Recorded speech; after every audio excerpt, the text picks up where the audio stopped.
Hi, my name is Gillian and I am a CDF at Aspired Child Development Center.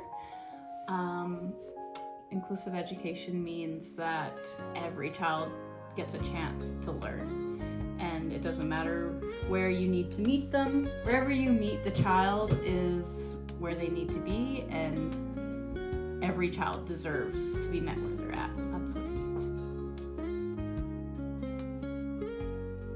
As a child development facilitator, my job is to find out the kids that I'm working with, the things that they need, what works for them, what strategies work for them, what strategies don't work for them, and then building a relationship with that child. And that relationship is a really key point in making sure that inclusive education functions.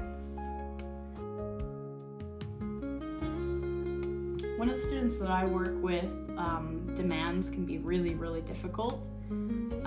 So it's about finding ways to word things without it being a demand, whether that is making options available between two things that do need to be done, but making it seem like that student has a choice, and making things more suited to that student, whether it's things they enjoy or just making sure that it doesn't appear a demand is being made. And that can be a huge learning curve to figure out how to speak to students this way, but that is one example I can think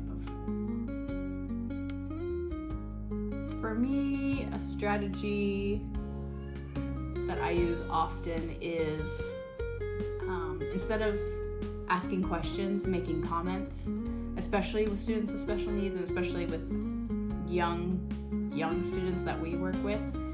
It's so much more beneficial to them to make a comment on something instead of asking them a question, especially if that student's nonverbal or maybe not comfortable speaking. Making a comment about what they're doing or they're learning can sometimes be way more effective than asking a question. One difficulty of inclusive learning and inclusive education is putting aside your own biases and your own expectations for children. Every child's going to be different, and you can't expect one 4-year-old or one 3-year-old to act like another 3-year-old or another 4-year-old. So putting aside your own biases and your own expectations and just accepting the children where they're at.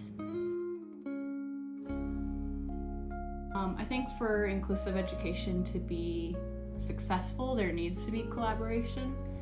One person doesn't hold all the answers, and you need to collaborate with the child's family, the child's care workers, often the child's psychologists or doctors that need to be collaborated with, consulted, teachers, other EAs, other inclusion workers.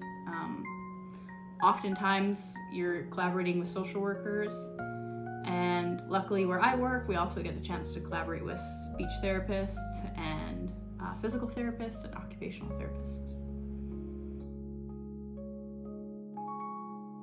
I wanted to become an EA to change lives, but in a way that I knew that I could do,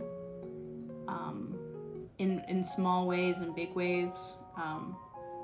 Really setting up these kids' education and getting them prepared for their future education is really important, and I'm really excited I get to do that every day.